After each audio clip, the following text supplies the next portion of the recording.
All right, so we're here. Past couple weeks we've been working in mount. So we've worked mainly from a low mount position. We've scooted up a couple times to attack, but we've been in a pretty basic low mount escapes, low mount attacks, just a variety of options from here. Now, this next position for you newer guys is going to be tougher. There are certain days that are really good for new guys. There are certain days that are just tougher for new guys. They happen when they happen. Pick up what you can, right? When I'm here, Austin goes to protect himself.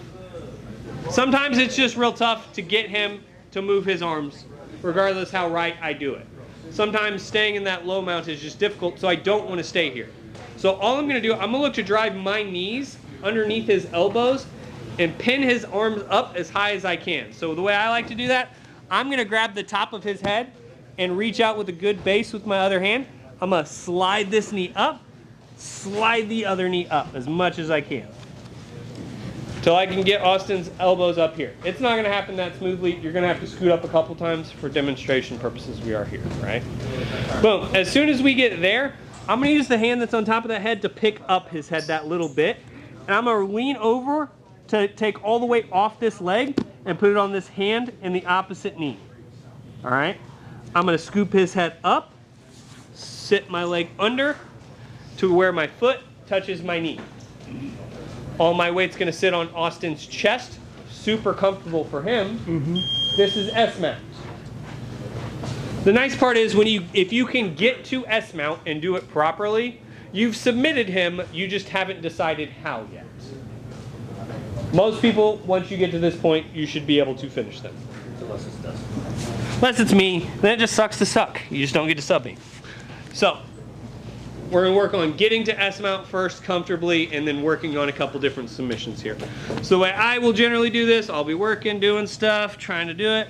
Boom, I'm here. I'm going to try to start walking my feet up as much as I can. Pro tip, here.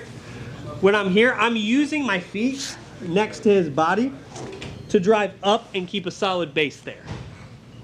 All right? Once I get his elbows up, I'm sitting up to talk to you, but while you're doing this, you stay low the whole time. Boom, sit under, here. You want to have this leg as flat on the mat as you can, and I'm pinching my knees and sitting on him. Austin's super comfortable right now. He really enjoys that I'm going to talk in a really slow, measured manner here. I'm going to stay here for as long as I can. I'm just going to push out a fart. Yeah. But it's a very nice position to get into. Gives you, we talk about the options bar a lot. This gives you a very long options bar. About any sub you can hit can be hit from here, short of leg entanglements. All right? Questions on climbing up, getting to the position. All right, let's drill. Oh, sorry. No, you're good. So, when you're moving up towards his head, Yes. is your butt no longer like, is it dragging across his chest? I mean, Yeah, you're trying to stay as low as you can here. So when I get here, I'm trying to keep everything as tight to him as I can. Okay. But my weight's not through my hips and my butt right now. It's on my knees because I'm trying to keep a good solid base. Okay. Once I get scooped and sat in, okay, now all the weight's through my hips again. Now it's all here. For me, with like long legs, I struggle with keeping my weight spread versus keep my knees tight and having space to get. Yeah, for this one, it's more keep your knees tight to him and walk him up because you're trying to beat the arms here. Okay. Does that make sense? Yeah. Other questions? Yeah, Dustin, can I watch your detail on when you scoop and turn? Yep. So boom, I'm here. Boom, I'm gonna walk up. Boom, get here. As soon as I'm here, I'm gonna look to come under. Here, boom, through, under. So like I said, the goal is to get, I want my shin bone right at kind of where your neck connects into your skull. And I want my shin flat and my knees pinched here. So I'm trying to pinch in with this knee. I'm trying to pinch in with my kind of thigh here. That way, Austin's super uncomfortable right now. All right, pregunta? Okay, let's see. If I got somebody really flexible or don't like Jordan. what's the possibility he uses? He can, but the benefit for you is like if I'm here and I'm doing what I want to do and Jordan starts doing his Gumby shit where he's going to try to bring his legs up in, I'm not going to worry about that.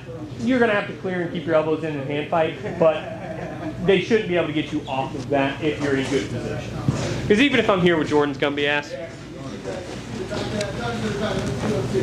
I love how you're constantly the problem we're trying to solve. That makes me very happy. So boom, I get here, boom. Jordan does this to me, right? He's going to be Gumby ass. He's going to be trying to do us.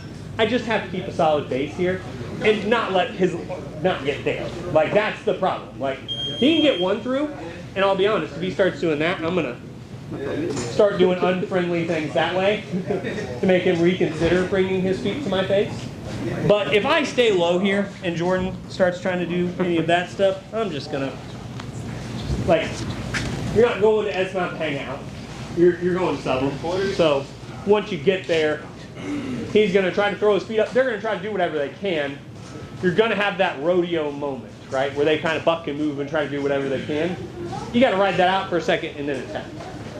Make sense? Other questions? Fill it out. What? So, couple details for us. When I scoot up here, guys, and I get underneath, a lot of you guys are leaving this knee up. All right? We have to get that leg down, and we have to scoot this knee in. That's going to be it. For some of you who have a little bit more of the gangle, you got them long ass limbs, you're going to feel like you get here and it's still a little loose. If it is, drive your back knee over it. Okay. It'll kill a lot of that looseness you're feeling there. It's impractical for those of us who are regular limbed, but can be helpful. So when we get here, what I will tell you is a lot of the options are quick and aggressive. So we got to make sure we're being smart with our partners here. So when I get here, a lot of guys are just going to kind of cross their arms and hope, right? Whatever arm they have on top is the one I'm going to attack first. All I'm going to do is look to go elbow in here, because that's going to isolate this arm. So if he's got his arms crossed, kind of near each other, whatever, I'm just going to pick a side. For me, I'm going to look to hand fight in and get here, because I want to go elbow to elbow with him. As soon as I do that, I'm going to reach for my gun here. All right. Now, I like to grab the back of his elbow, and I'll pivot here in a second. Collapse my elbow here, and then lean over. Very quick one, very aggressive, all at once. Boston switches arms here. It doesn't matter which side of my legs it's on. You can do this both sides. I fight my hand in, here. I will come here, collapse my elbow, and drop my weight forward. All right? I'm here and there. I am going to keep my hand here to put pressure on, but Austin screams like a little girl when I apply too much pressure. So I've got the issue where Andy's big, Yeah. I'm short. Scoot up a little more. It'll help you. 2, you may not be able to get to the full, like, traditional S where you're underneath and everything. But even if I were to grab Jeremy, who's big old fella for me, right? He's the least fun of you to put in S mount because he's big and he's good, right? So boom, I get here. It's going to be tougher for me to get to like that full traditional S mount, right? Even if I can't get there, I can still get to that kind of offset S here. Same thing, I'm still going to hand fight in here, look to collapse and break there or there. Okay? Does that make sense? Like I said, not always easy, but slight adjustments to make for when you're the short guy or when you're the gangle guy. Like there's always going to be those little adjustments you got to find for yourselves. I have average size body, so I could show average size. Other questions here? MJ, any anti-Semitic comments or anything to make? Or? No? All right. 1, 2, 3. Boom. I get here with steers. Same concept. Boom. I scoot. I get up. boom, good things happen, right? Let's say for whatever reason, I get this scooped and I can't finish the armbar. Like sometimes he starts rolling his thumb down. Sometimes they're gonna start doing different kind of defensive things. One of the more common ways that guys will kind of block the top side armbar is they'll kind of grab around your waist. Like he'll start to grab your belt, anything he can get a hold of to not get his arm extended. That's great. I appreciate it. All we're gonna do, I'm gonna keep my hand or my legs tight here. I'm gonna look to lock my hands just on the outside edge of his elbow. So I'm here, here. Same concept, I have my elbow pinched on the wrist, hands locked behind his elbow.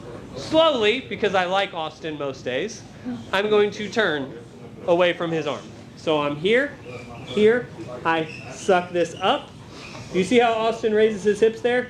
That's because I already have it in. This one is a nasty one. When you are drilling this, take it painfully slow.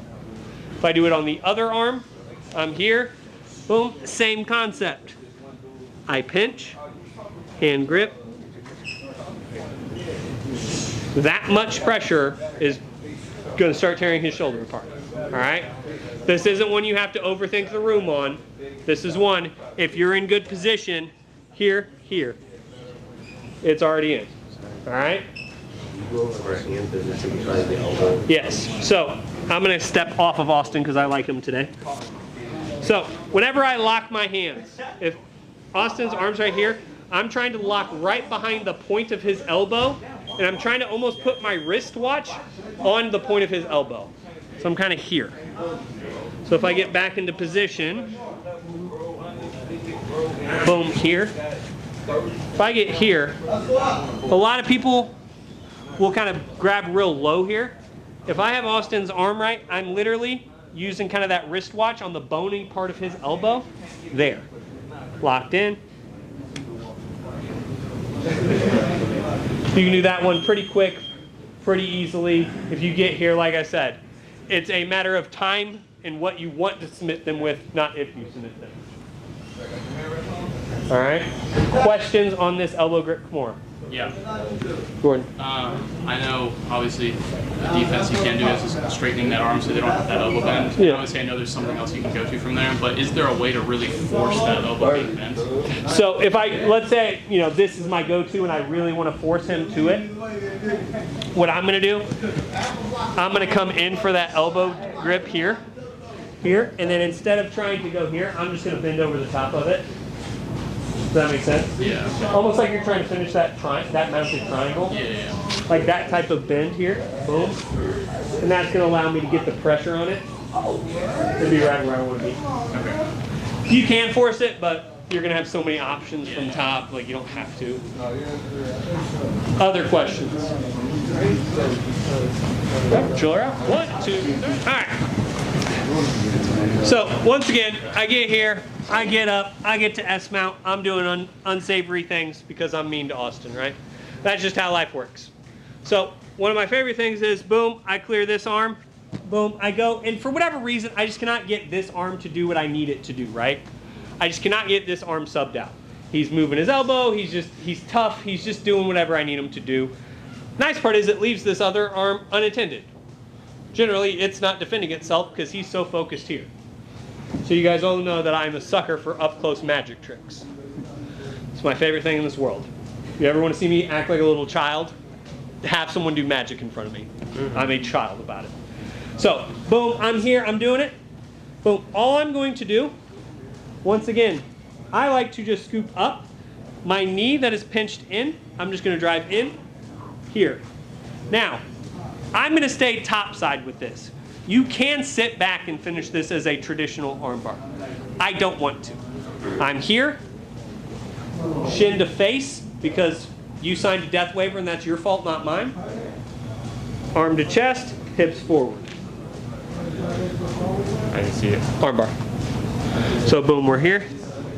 Boom. Oh, okay. It's a nasty one in a hurry. Wait, so you have one arm on it? Yep. So boom, I'm here. Boom. I'm here. I'm attacking this. Magic is all about making people look the wrong direction. That's why there's always the pretty girl in the red dress, right? You ever seen The Matrix? Were you looking at me, Neo, or were you looking at the girl in the red dress? Same concept. I'm here, I'm attacking this arm. I promise you that I'm gonna break this arm. Right there. Same concept. Now, if you're attacking from the other side, let's say you get this arm in, and you're here, same concept, you're still going to pinch, you just have to stand up with it more. You just drive your knee over and then the arm up. I prefer to hit it on the knee or on the thigh side, if possible. But it doesn't always work out that way, right? Drill it for the thigh side more, because that's the better option. But that's what I'm looking for. Questions on this one? The benefit of all this is, guys, you can stay in really good position and continue attacking. I don't care what he does, you can just continue to attack. All right? Driller out. 1, 2, 3.